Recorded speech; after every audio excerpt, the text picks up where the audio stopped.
네, 안녕하십니까.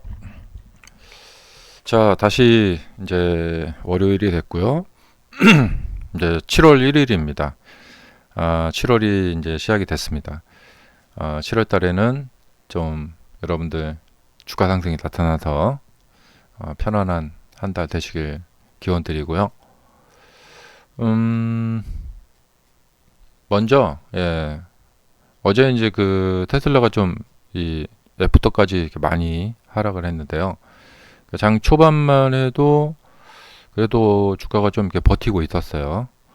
그런데 이렇게 자 보시면은 이 포인트가 있죠. 이 저점, 저점, 저점. 이 지지대가 이제 비슷한 가격에 있었는데 이 세 가격이 무너지면서 애프터에서 좀 더 이렇게 하락이 커졌습니다.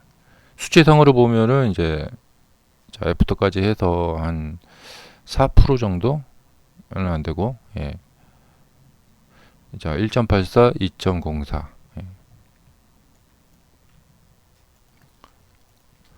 음, 주식에서 이제 이런 격언이 있어요. 그 가까이에서 보면 비극인데 멀리 보면은 희극이다. 예. 자, 이게 이제 테슬라 아까 이제 분봉 보셨고요. 자, 일봉 상태를 보시면은 두 달 전에 이제 250달러 정도에서 바닥을 잡았고 이거 좀 밑으로 보면 225달러죠. 거기에서 이제 310달러에 있으니까 많이 올라온 상태죠. 이렇게 보면은 예, 좋죠. 네. 그다음에 이제 주봉 상태 보시면요. 자, 이렇게 가까이서 보면은 떨어지고 있지만 멀리서 보면은 무려 150불에서 310달러, 100%가 상승한 상태에 있습니다. 그래서 지금 저평가 상태는 아닙니다. 네. 제가 이제 좀 심플해 너무 이제 간단하지만 그래도 좀 저평가에 대해서 말씀드릴 때 이 주봉상에서의 120선, 여기 120선이 회색으로 이렇게 있죠. 이 120선 밑에 있을 때 예, 저평가 상태이다. 그러니까 지금은 저평가 상태는 아닙니다. 고평가 상태이죠. 여기도 이제 고평가 상태이고요. 이 120선과 간격이 정말 많이 멀리 있다. 이러면은 아주 고평가 상태. 그래서 고점이 나타나고요. 어, 자, 지금은 어, 여기서부터 이제 멀어지고 있죠. 이제 벌려지고 있죠. 이렇게. 예. 어, 그래서 더 이렇게 벌어지면 좋겠다. 예. 그러니까 현재 상태는 고평가 상태입니다. 예. 그러니까 뭐냐면 주가는 어떤 패턴을 보이냐면 이렇게 있으면 저평가에 있다가 고평가에 있다가 저평가에 있다가 고평가에 있다가 이런 반복적인 패턴을 보입니다. 물론 잘 나가는 회사들은 아무 일 없는 회사들은 계속 상승만 하는 회사도 있어요. 대표적인 것이 이 코스트코죠. 네. 코스트코는 예, 저평가 상태가 2017년에 한번 있었네요. 네. 그 이후로 고평가 상태이지만 계속해서 상승을 하고 있고 이 고평가 상태에서 또 뭐 과도하다 싶으면 뭐 잠시 조정을 하고요. 과도하다 하면 좀 조정을 하고요. 어, 그렇게 이제 가고 있죠. 예. 그러니까 고평가 상태에서의 조정을 하면서 가고 있죠. 지금 코스트코 보면은 지금 너무 많이 이렇게 올라가다 보니까 여기서 좀 주가가 머물고 있죠. 그래서 이렇게 올라오면서 좀 이렇게 그 간격을 소화를 하고 있죠. 어, 자, 엔비디아를 보시면은 네, 너무 고평가 상태가 이제 되다 보니까 여기서 이렇게 떨어지면서 이제 120선 쪽으로 이제 붙으면서 그것을 좀 이렇게 해소를 하고 그 다음에 다시 여기서 찍고 마치 이렇게 그러니까 딛고 올라가는 것처럼 이렇게 테슬라도 비슷합니다.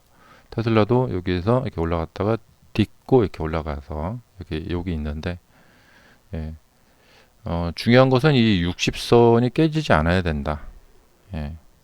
그래야지 좀 무난하게 갈 수가 있다. 예. 60선을 깨뜨리지 않고 이렇게. 자, 지금 보시면은 이 120주와 60, 그다음에 20, 60, 120선이 지금 그 과거 작년처럼 여기 이렇게 보이면 다 한 곳으로 몰리고 있죠. 이렇게. 예. 지금도 약간 이제 여기 이쪽으로 이제 수렴되려고 하고 있어요. 이렇게 수렴되려고 하고 있고. 예. 자, 그래서 지금이 중요합니다. 여기서 바로 터닝을 해서 상승을 하게 되면은, 예, 주가를 수렴시키지 않고, 그러니까 이 이평이 수렴을 한다는 것은 그 당시 주가가 상당히 혼란을 겪는다는 거예요. 예, 막 주가가 이렇게 막 움직이면은 이평선이 이렇게 한 곳으로 몰리게 됩니다. 상당히 힘든 시간을 보내게 되는 거죠. 작년에 이제 여름에 그랬었죠. 그래서 여기서 이것을 이제 수렴시키지 않고 주가가 올라가서 바로 이렇게 그 상승을 하게 되면은 이제 무난하게 이제 정배열로 이렇게 쭉 좀 확산 쪽으로 가게 되는 것이죠. 이제 그게 이제 코로나 때 있었던, 예, 이 일이었죠. 예, 이제 과도하게 올라가다 보니까 한번 해소를 하고 여기서 딛고 이렇게 가게 됐죠. 코로나 때처럼 가는 것이 이제 제일 무난한데 제일 좋은데요. 지금도 그런 약간의 그 모습을 보여주고 있습니다. 예, 주봉이 정배열된 상태이거든요. 이 주봉 정배열이 이게 좀 쉽게 나타나지가 않아요. 예, 작년에 한번 주봉 정배열 되면서, 예, 주가가 한번 이렇게 쭉 뻗었었죠. 예, 그런데 이제 이렇게 이제 주봉 정배열이 되어 있고, 이렇게 보면 이제 좋아 보이고요. 예, 자, 월봉, 연봉으로 보면 계속 우상향하고 있는 모습.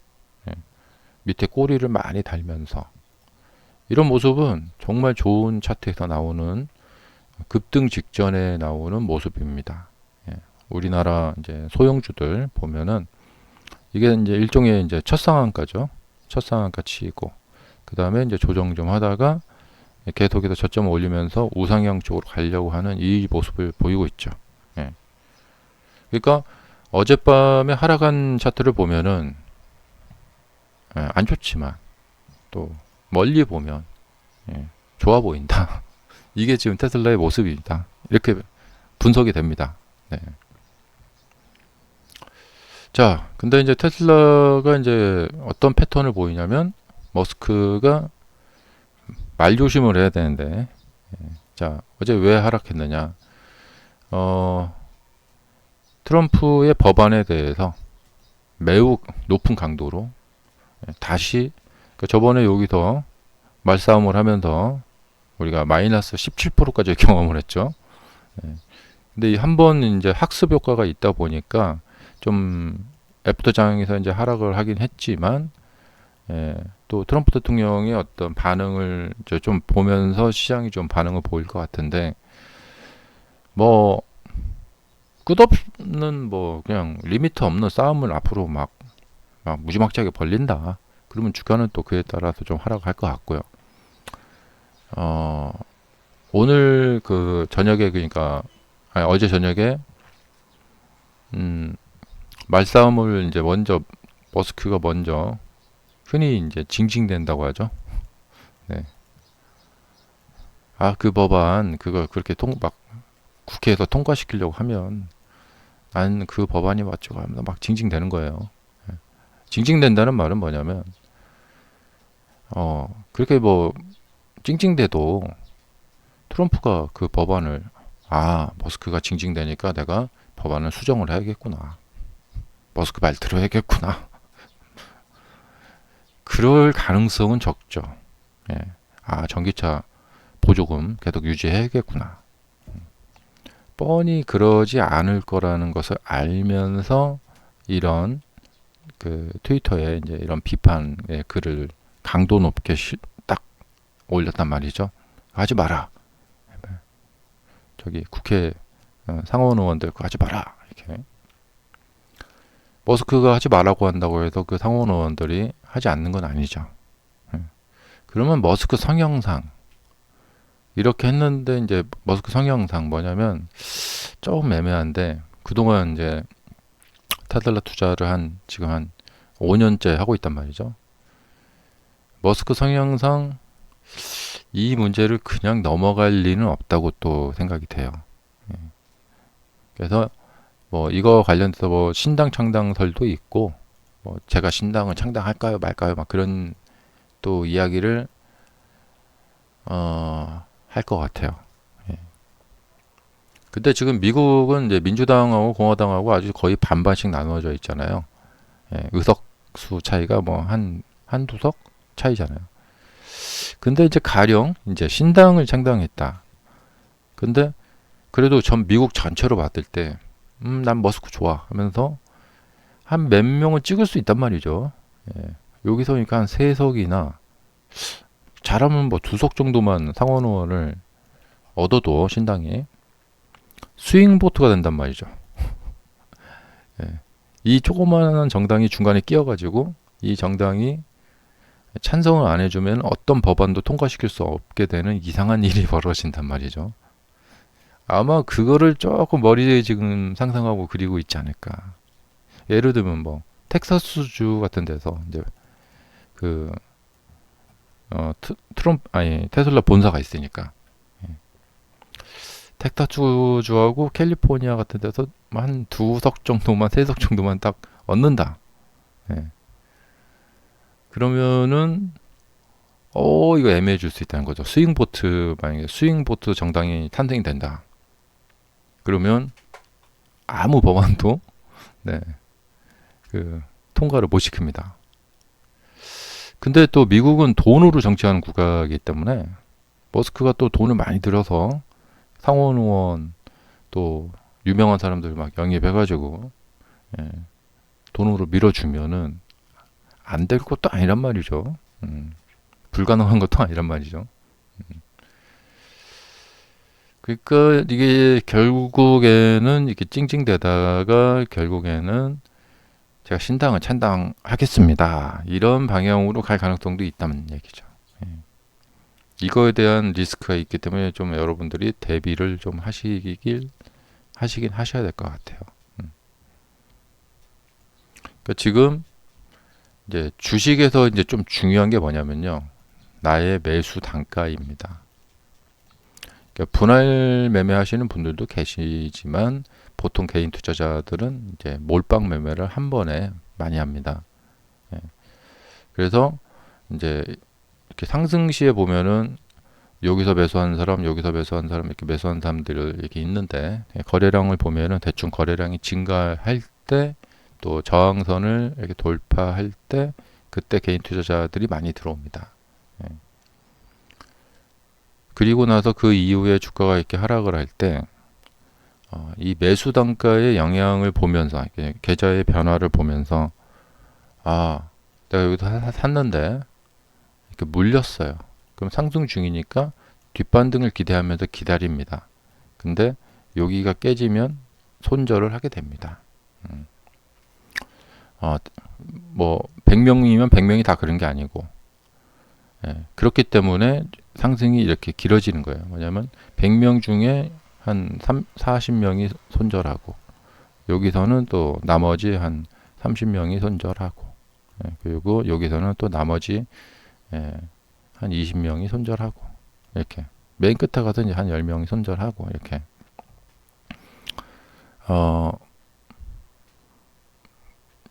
자 그래서 뭐 매크로 상황이 어쨌건 뭐가 어쨌건 이 주식 매매의 가장 중요한 역할을 하는 것은 나의 매수 단가이다. 그리고 내가 플러스 상태이냐 마이너스 상태이냐. 지금 보시면 여기서 뭐 트럼프하고 막 뭐 완전 막 극한 대립을 하면서 싸우고 막 하루에 17% 떨어지고 아무리 여기서 뭐 칼을 든 무당이 춤추듯이 막 아무리 그렇게 막 왔다 갔다 해봤자 225와 250, 특히 275 이하에서 사신 분들은 견딜 수가 있어요. 예. 매도를 안 합니다. 예. 아무리 뭐를 하건, 예. 뭐 여기서도 막 무슨 뭐가 어쨌건 막 매도 안 합니다. 왜냐? 내 매수 단가가 플러스인 상태이기 때문에 그렇죠. 수익률. 근데 주가가 이렇게 왔다리 갔다리 왔다리 갔다리 할 때, 예. 이때 중요한 것은 뭐냐? 위쪽에서 이렇게 사신 분들은, 예. 본전 됐다가 다시 마이너스 막 몇십 프로 됐다가 또 본전 됐다가 마이너스 또 막 가려고 했다가 막 이렇게 하면 스트레스를 엄청 받게 되고, 이게 계속 마이너스 상태가 유지가 되고 있죠. 예. 마이너스가 이렇게 커진다거나 이러면은 그 스트레스를 감당하기 어렵습니다. 그리고 우리는 흔히 이제 어떤 머릿속에 어떤 교육을 그동안 받아왔기 때문에 머릿속에서 손절가, 손절 라인, 어느 이상은, 그러니까 예를 들면 마이너스 30% 정도면 못 견디고 이제 손절을 해야 된다. 이런 교육을 쫙 받아왔기 때문에 그에 따른 그 무의식적인 행동을 하게 됩니다. 그래서 이 수익률이 얼마나 중요한 것인가. 예. 일반적인 분들, 그러니까 마인드 훈련이 되어 있지 않은 분들, 주식에 대한 훈련이 되어 있지 않은 분들은 온리 이렇게 외부에서 들어오는 그 영향에 대해서 그대로 이 스트레스를 받기 때문에. 근데 이제 마인드 훈련이 되어 계신 분들은 이제 주식 어떤 훈련이 되어 계신 분들은 여기서 만약에 어떤 급락이 나와도, 예, 이제 전체적인 큰 그림을 보고 이렇게 6개월, 1년 단위로 이렇게 매매를 하시는 분들은 괜찮죠. 근데 보통은 내가 매수를 하면은 이렇게 플러스 상태가 유지가 되면서 그대로 계속 플러스가 늘어나야 된다. 이런 이제 매매를 하게 된단 말이죠. 그러면 이제 그거와 반대의 경우가 발생이 됐을 때 그 스트레스를 감당할 수 없고, 그 다음에 그 하락했을 때 생기는 불확실성에 대해서 끝없이 의심을 하게 됩니다. 이러다 잘못되는 거 아닌가? 이거 반등할 수는 있긴 있을 것인가? 이렇게. 그렇게 되면서 그 스트레스를 견디지 못하고 이 바닥권에서 이렇게 투매가 일어나는 현상이 바로 그런 현상이 일어나는 것이죠. 그래서 지금 앞으로 주가의 움직임은 어떻게 될 것이냐?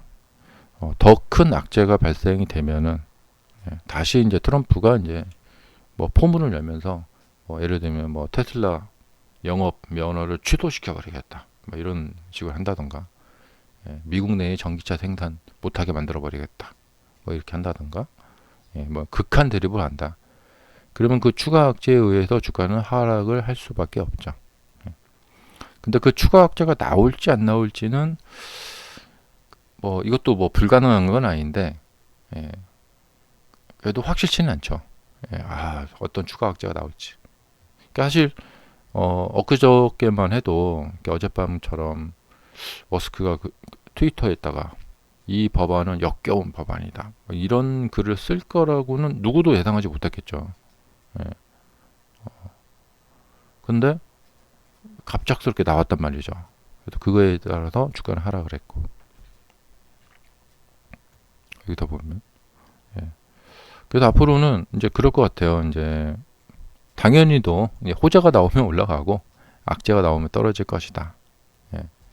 근데 주식 시장에서는 이런 일이 굉장히 랜덤하게 일어난다. 그리고 매크로 상황도 보면은 큼직한 굵직한 의제가 있고, 이 지엽적인 의제들이 있고요. 큼직한 것은 이제 금리라던가 물가라던가 이런 거. 그다음에 지엽적인 것은 엔비디아 칩을 중국에 수출을 금지시켰다. 이런 거. 테슬라에서 로보택시 사업을 시작했다. 이런 거. 그래서 이제 이렇게 이제 주가가 됐는데, 이제 기술적 분석은 그런 뉴스들이 예측도 어렵고 너무 이제 복잡하다 보니까 그런 거 다 배제하고, 그러니까 주가 움직임만 보고 판단하자. 예, 이제 그렇게 하는 거죠. 이 주가 움직임에서 보면은 잠깐만요. 이 거래량이 자 어제 뭐 우리가 진절머니가 나는 머스크의 그 말, 정말 이제는 진절머니가 나요. 네. 근데 또 나왔는데 거래량도 적고 하락폭이 적었다. 그러면은 일단 시장은 학습 효과를 보인 거고, 예, 뭐 크게 본 적은 없었다. 뭐 그 정도. 예. 그래서 이제 이렇게 좀 가고 있는 이거에서 여기 뭐 쌍봉을 그리고 완전히 이런 식으로 장기적으로 하락으로 이탈하진 않을 것 같다. 그렇기 때문에 사람들이 애프터에도 좀 내리긴 했지만 그래도 그렇게까지 심하게 투매를 하진 않았다는 거예요. 그렇게 심하게 투매하진 않았다. 하지만 이제 만약에 오늘 저녁에 하나 더 터뜨린다. 그러면 여기에서 이제 갭이 뚫려버리게 되겠죠. 근데 하루 지났는데 아무 일이 없이 그냥 또 조용히 지나간다. 그러면 반등할 것이고요. 그래서 트위터 잘 보시고 네, 또 시장 반응 보시고, 네. 그래서 항상 뭐가 중요하냐면 재료는 새로운 국면이 열리느냐 아니면 이전에 했던 것이 또 뭐 재탕이냐, 신선도가 중요합니다. 만약에 신당을 창당한다는 것은 지금까지의 말싸움과는 또 새로운 어떤 막이 열리는 거죠. 그래서 앞으로 주가가 여기서 이제 올라갈 거냐 떨어질 거냐, 예. 결국엔 이게 중요하겠죠. 예. 일단 지금 이평선들이 단기 이평선과 장기 이평선이 모두 다 모여 있어요. 예. 이것은 뭐냐면 나중에 이제 큰 방향성의 변화가 있을 것이라는 이야기를 해주고 있는 것입니다. 그래서 방향성을 보고 나서 확인 매매를 하셔도 되고요. 예. 하셔야겠죠. 예. 방향성을 보고 나서 확인 매매. 예. 그러니까 그런 것이 이제 이런 데가 이제 확인 매매가 들어오는 거죠. 방향성이 나타나기 전에 미리 매매하는 것은 이제 일종의 도박이죠. 예. 그래서 지금은 방향성을 좀 확인을 해야 된다. 그리고 곧 이제 큰 어떤 방향성이 나타날 것을 지금 암시하고 있다. 이렇게. 이 이평선은 이제 여러 가지 이용하는 방법이 있는데, 장기 이평선이 위에 이렇게 떠 있고 간격이 있고 단기 이평선들이 이렇게 몰려 있죠. 예. 이런 경우에는 네, 장기 이평, 장기적으로 사람들의 이 평균 단가, 평균 단가가 위쪽에 있고 단기적으로 너무 많이 떨어졌다는 거예요. 그리고 최근에 바닥에서 줍줍한 사람들이 많았다. 그러면은 올라갈 확률이 높죠. 이렇게. 장기 이평이 밑에 멀리 있고 단기 이평이 이쪽에 몰려 있다. 그러면 최근에 매수한 사람들이 너무 수익이 많이 났다. 간격이 너무 크다. 그럼 수익 실현 매도 매물이 나올 가능성이 있다는 것이죠. 근데 지금은 다 몰려 있다는 거예요. 여기서는 이제 큰 변화가, 방향성의 변화가 생긴다.